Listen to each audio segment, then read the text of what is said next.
అసలు అంటే ఏది జరగొద్దు అంటారు అధ్యక్ష. నేను ఒకటే మాట అడగదలుచుకున్నా అధ్యక్ష, పరిశ్రమలు రావద్దు, అభివృద్ధి జరగొద్దు, నగరాలు నిర్మించొద్దు, మూసీని ప్రక్షాళన చేయొద్దు, మెట్రో విస్తరించొద్దు, రీజనల్ రింగ్ రోడ్డు ఇవ్వద్దు, రీజనల్ రింగ్ రైలు వద్దు, డ్రై పోర్ట్ వద్దు, ఆంధ్రప్రదేశ్లో ఉండే పోర్ట్కి dedicated national highway, greenfield national highway వద్దు, రైల్వే లైన్ వద్దు, ఏది వద్దు అని అంటే తెలంగాణ రాష్ట్రం దివాళ తీయదా అధ్యక్ష? ప్రతిపక్షంగా వాళ్ళు చెప్పాల్సిన లగచర్లు తమరు అమ్మమ్మ గారు ఊరు అధ్యక్ష, మీకు తెలుసు పోలేపల్లి ఇవన్నీ తమరు అక్కడనే పెరిగిండ్రు. ఒక 1300 ఎకరాలలో మనం ఒక పారిశ్రామిక వాడని తీసుకొచ్చి మన వెనుకబడిన ప్రాంతంలో వేలాది మంది నిరుద్యోగ యువకులకు, ఆడబిడ్డలకు ఉద్యోగ అవకాశాలు అని ముఖ్యమంత్రి అయిన నేను, తమరు స్పీకర్ అయినరు, మన ప్రాంతంలో ఒక ప్రాజెక్టు తీసుకుంటే కలెక్టర్లను అధికారులను బండరాలతో కొట్టిస్తారా అధ్యక్ష? ఇది మంచి పద్ధత? కొట్టిన వాళ్ళ మీద కేసు పెడితే దాని తప్పు అట్లా ఇది అంటారు. అంటే పోలీసులు ఏం చేస్తారు అధ్యక్ష? కలెక్టర్లను కొట్టొచ్చా? రాళ్లతో సంపమని వీళ్ళ ఆదేశాలు ఇవ్వచ్చా? వాళ్ళ మాజీ ఎమ్మెల్యే గారు సంపూర్ణ వస్తాయని చెప్పింది నిజం కాదా? వాళ్ళ మీద కేసు కడితే దాన్ని తప్పు అంటారు అధ్యక్ష. అంటే రేపు ఒకవేళ మీ మీద దాడులు జరిగితే కూడా కేసులు కట్టొద్దా? ఒకవేళ మీరు ఎక్కడైనా పర్యటనకు పోయినరు, సేమ్ అట్లనే అక్కడ కొంతమంది ప్రజలు మాకు పరిశ్రమలు కావాలి, పరిశ్రమలు పెట్టాలి అడ్డుకుంటున్నందుకు మిమ్మల్ని కూడా బండరాలతో కొడతామని మీ కార్ల మీద బండరాలు ఎత్తేసి మిమ్మల్ని చావు బతుకుల మధ్యలో పరిగెత్తించాను అనుకో ఆ ప్రజలు, అప్పుడు కూడా నేను కేసు పెట్టొద్దా? మరి చెప్పండి ఆ మాట.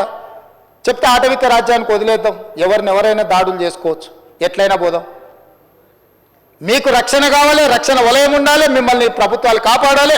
కానీ ప్రభుత్వంలో 24 గంటలు పనిచేసే అధికారులను మేము కాపాడొద్దా? రెవెన్యూ సిబ్బందిని కానీ ఇతర శాఖ సిబ్బందిని మేము కాపాడొద్దా? దాడులు చేసిన దుర్మార్గుల మీద కేసులు కట్టొద్దా?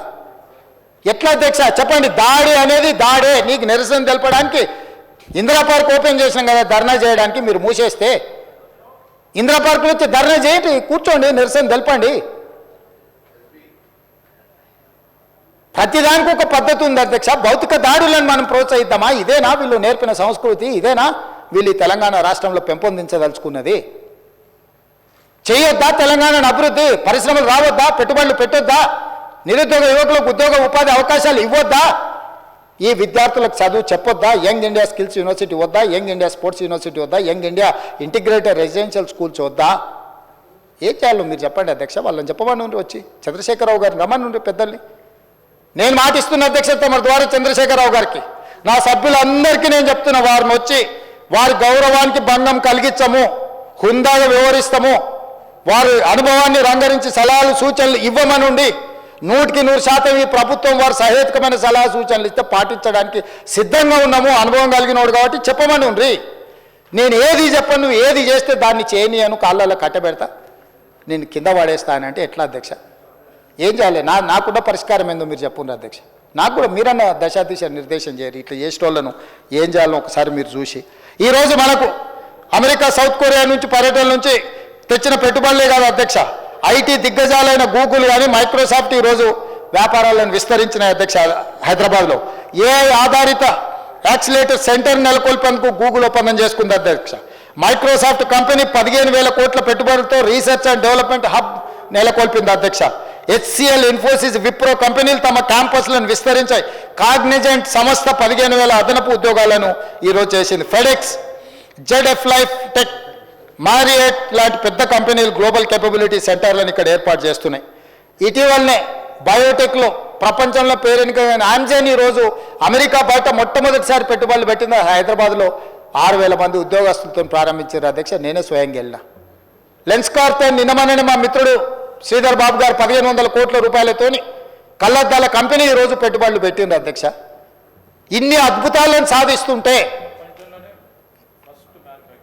ప్రపంచంలోనే ఫస్ట్ మ్యానుఫ్యాక్చరింగ్ యూనిట్ హైదరాబాద్లో తెస్తే అభినందించాల్సింది పోయి మమ్మల్ని తిట్టేది ఏంటి అధ్యక్ష? నువ్వు అభినందించక పర్వాలేదు, మేము కట్టిన శిల్పారామం దగ్గర నువ్వు కావాలంటే సెల్ఫీ దిగు, సెల్ఫీ డబ్బా కొట్టుకో, మేమేం వద్దంటలేం. మా శిల్పారామం కూడా మేము కట్టింది, నువ్వు కట్టినావు. హైటెక్ సిటీ నేదురుమల్లి జనార్దన్ రెడ్డి గారు పునాది రాయేసి చంద్రబాబు నాయుడు గారు కట్టారు. అక్కడ కూడా ఫోటో దిగి పెట్టుకో, ఎవడొద్దు అంటుండే. నీకు కావాల్సింది గంతే కదా. రేపు కూడా ఇప్పుడు మా శ్రీధర్ బాబు గారు ప్రారంభించిన సంస్థలలో నువ్వు సెల్ఫీ దిగు, సెల్ఫీ డబ్బా కొట్టుకో, మేమేం వద్దనలేదే. కానీ అడ్డుకోవడం ఎక్కడి సాంప్రదాయము, ఎక్కడి విధానం ఇది? ఎక్కడ నేర్చుకున్నారు ఈ విధానము? ఈ విధానం తెలంగాణకు మంచిదా అని నేను అడుగుతున్నా అధ్యక్ష. నాకు అర్థం కావట్లేదు అధ్యక్ష. ఈ 15 నెలల్లో వాళ్ళ విచిత్రమైన పోకడలు, వికృతమైన చేష్టలు. ఇట్లా ఆయన పెద్ద మనిషి అని చెప్పాలి కదా, ఈ పిల్లల కట్టి తెలియదు తాడిపొంగడం లేని వాళ్ళు అనుకుందాం కాసేపటికి. పెద్ద మనిషి అని చెప్పాలి కదా, ఇది పద్ధతి కాదు, ఇది తప్పు అని మన ఇళ్ళలో మన పెద్దలు మనకు చెప్పారా అధ్యక్ష? ఈ వయసులో కూడా నాకు అప్పుడప్పుడు జానారెడ్డి గారి దగ్గరకు వాళ్ళ దగ్గరకు పోతుంటాను. ఎందుకు? మనకంటే అనుభవం ఉన్నోళ్ళు లేదని చెప్తే నేర్చుకుందామనే కదా. మీ ఇంట్లోనే అనుభవం కలిగిన వాళ్ళు ఉన్నప్పుడు నువ్వు కూర్చోబెట్టి చెప్పొచ్చు కదా చంద్రశేఖరరావు గారు. మేమేం వద్దంటలేమే.